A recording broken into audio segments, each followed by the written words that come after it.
Let's get the recession conversation up and running. Let's talk about street level economy. Street level economy. Yes, recession is not news. Since the 20s in the U.S., various economies in the West and also in Asia had gone through recession. So what's new? Let's get Boniface Chase, a policy analyst and economist, to talk to us for some time here on the program this morning. Thank you very much, sir. We appreciate this public holiday. Having seen the history of recession, what for you are the lessons in people and recession management this time around from the people's side of things? Well, I think that the economy is about people, welfare of people. And so when you talk of economic development, you're talking about the well-being of the citizenry. And so people are crucial. That's the essence of governance. And so if you look at what's happening now, whereby salaries are not being paid for months on end, that's unconscionable. It's not sustainable. Can't. So we have a recession. One of the things we need to be doing now is to ensure that salaries are paid as and when due. And that where there are a backlog of salaries, that they are settled immediately. The first step. You see, the hardship in the land is pervasive. And so one of the things you need to do to cushion this hardship is to begin to empower people, put some money in their hands. Now the situation where even oil-producing states that enjoy derivation allocation are still not paying. I'm sorry to cut in. Recession means there's no money. So where does the government find money to put in the hands of the people? Well, as it says that, I came on this platform and discussed the budget and so on. So we have a plan. We have a budget. So we have the budget, and in that budget we should go and implement it. Now, because of this thinking, you have social programs in the budget. You have to talk about in military school. You talk about conditional funds transfer. You talk about graduate unemployment and so on. So you're not implementing them because I say there's no money. Those were promises. Those were campaign promises. No, but it's like person. Let me tell you. Again, on this platform, I've said it, and I've said it before. When Barack Obama came to governance in America, 2008/9, he faced a worse condition than what you have today. What he did was to spend the country out of recession. So when you have a recession, you need to find money. We have a 6 trillion and above budget. Where would the money come from? Listen, I don't want to use the word. We can do ways and means. Well, we have a budget. We can do ways and means. So central bank can pump money into the system. We are careful. Should they maybe print more money? Yeah, well, if it comes to that, all the conditional allocations and payments that you get from central bank, where's that money coming from?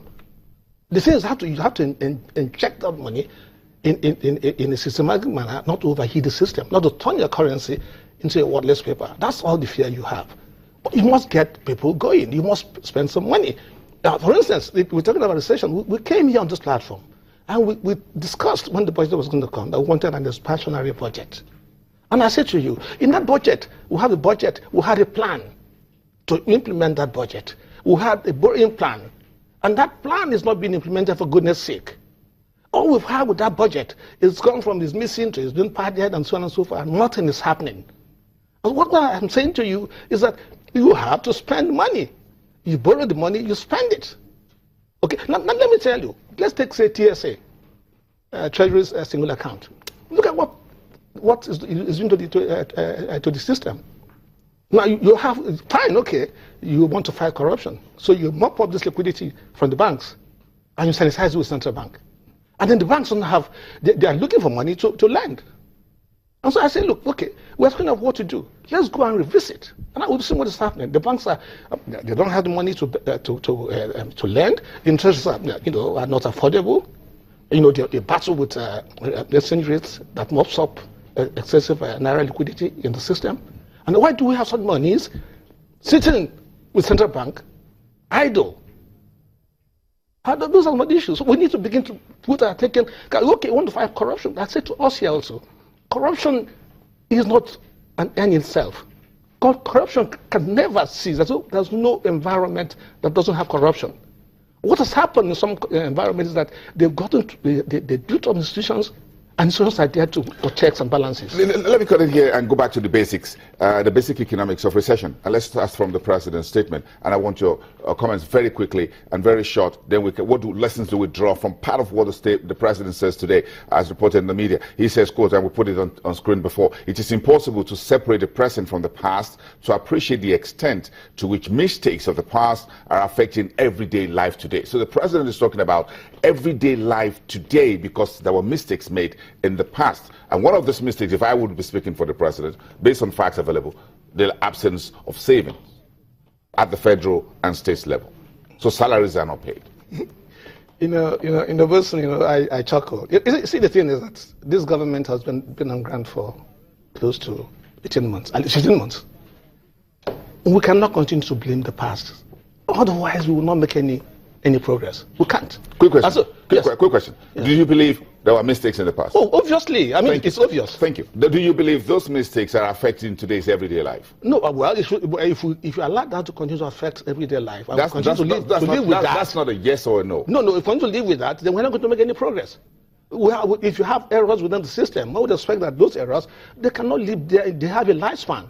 We should be able to tackle those problems and get them out of the way. Perhaps those mistakes were very serious. Yeah, because we didn't save as we should. People looted the system. That's all. Yes, that's the mistake. And we didn't. Yes. There was no the excess crude account, the reserves, everything were almost drying up. Even though there was so much oil prices. I don't accept that. We have a budget. Let's implement the budget. For 2016. Yeah, yes, the budget of this is not implemented. You have government is talking about borrowing plan. The government is going to approve borrowing plan at this time, September. For a budget that should come, life should expand. This budget will end in May next year.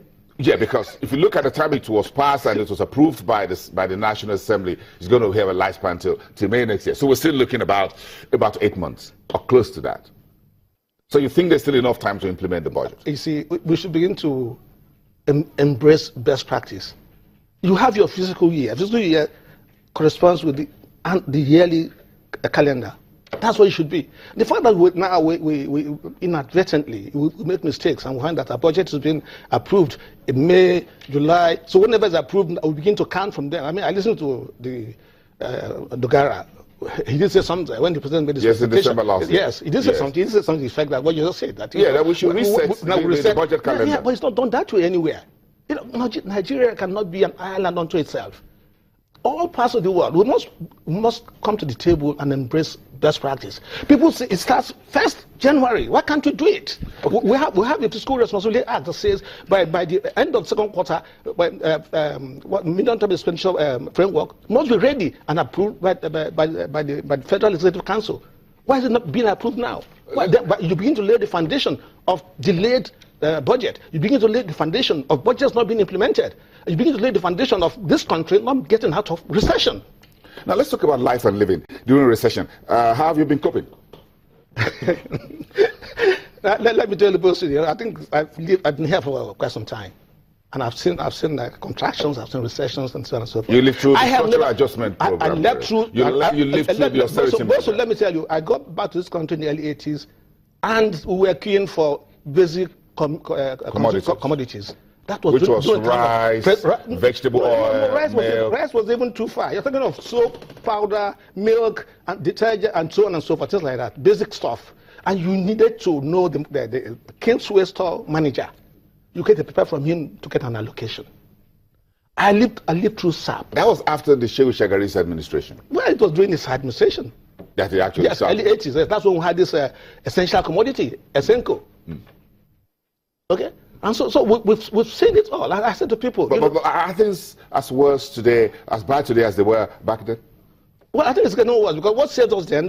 Let me tell you what's the problem we have today. We better embrace reality. The reality on ground is that it's no more like what happened before. What used to happen before is that you have these issues, have these problems, and then a few months down the line, the oil market picks up, everybody goes to sleep, and that's why we've been in this mess.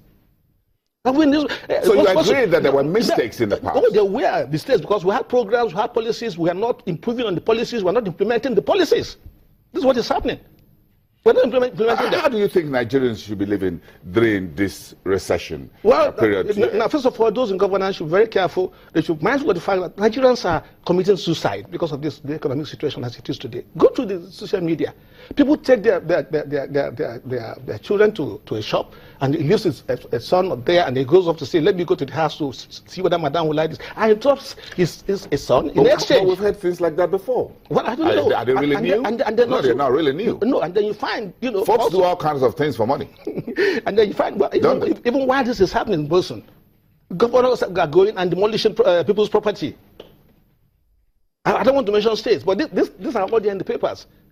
Now there's hardship in the land. People are stressed up, and then you are contributing to this stress.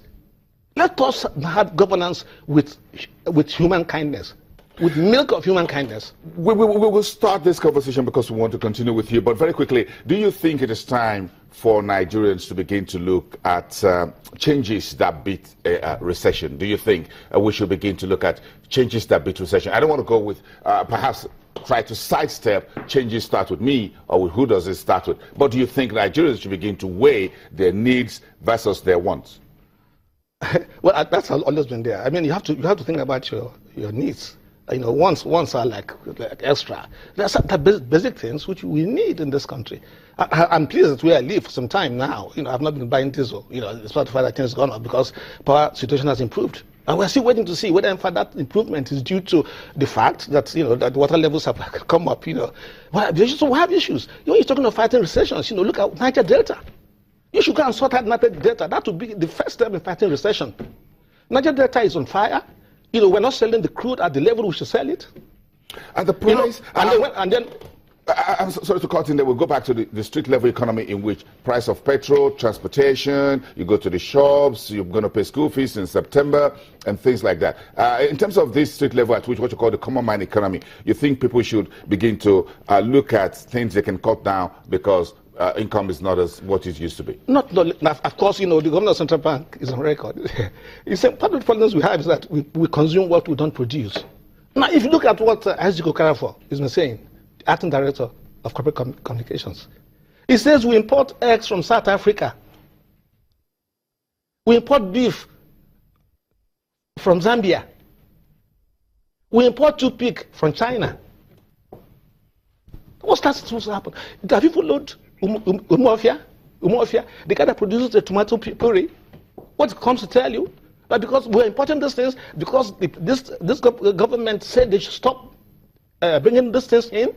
And very interesting. Just hold it there. We're touching. That's just the live wire of this conversation. Yes. We will have a few more minutes after the break. Boniface Chizia, who is a policy analyst and economist, with us here on the program, and then we'll be discussing whether that change should really start from you, the viewer.